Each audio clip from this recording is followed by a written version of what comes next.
महिलेचा भलताच कांड। दुसऱ्या महिलेला काम देण्याच्या निमित्ताने सलगी करून एका महिलेने 50,000 रुपये देण्याच्या आमिषाने तिचं खोटं लग्न लावून दिलं। हा खळबळजनक प्रकार इतक्यावरच न थांबता ती महिला दुसऱ्या लग्नाचे फोटो किंवा तुझ्या लग्नाचे व्हिडिओ व्हायरल करीन अशी धमकी देत असल्याने खोटं लग्न करण्याच्या नादात खऱ्या अर्थाने फसलेल्या महिलेनं पोलिसांकडे धाव घेतली। हा खळबळजनक प्रकार 20 जून रोजी घडला। या प्रकरणी सदर बाजार पोलीस ठाण्यात संगीता क्षीरसागर या आरोपित महिलेविरुद्ध गुन्हा दाखल करण्यात आलाय।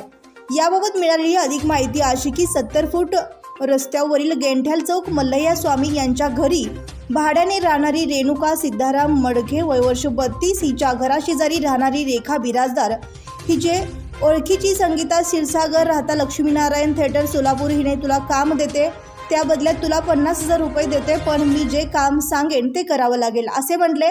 रेणुकाने त्यास होकार दिल्यावर दुसऱ्या दिवशी 21 जून 2024 रोजी सकाळी 11 वाजता रेणुका तिच्या ओळखीची रेखा बिराजदार आणि संगीता क्षीरसागर या तिघी 40गाव येथे गेल्या।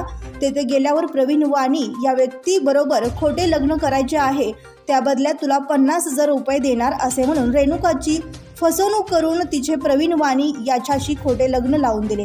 या खोट्या लग्नाच्या आडून संगीताने प्रवीण वाणी याच्या भावाकडून रोख 2.5 लाख रुपये घेतले। मात्र रेणुकाला तिचे ठरलेले 50,000 रुपये देण्याऐवजी त्या लग्नाचे फोटो किंवा व्हिडिओ सोशल मीडियावर व्हायरल करून बदनामी करण्याची धमकी देऊन फसवणूक केली। या प्रकरणी सदर बाजार पोलीस ठाण्यात गुन्हा दाखल करण्यात आला असून पोलीस उपनिरीक्षक बनखर या गुन्ह्याचा अधिक तपास करीत आहेत। बंधुप्रेम न्यूज चॅनलला लाईक, सबस्क्राईब व बेल आयकॉन दाबायला विसरू नका। धन्यवाद।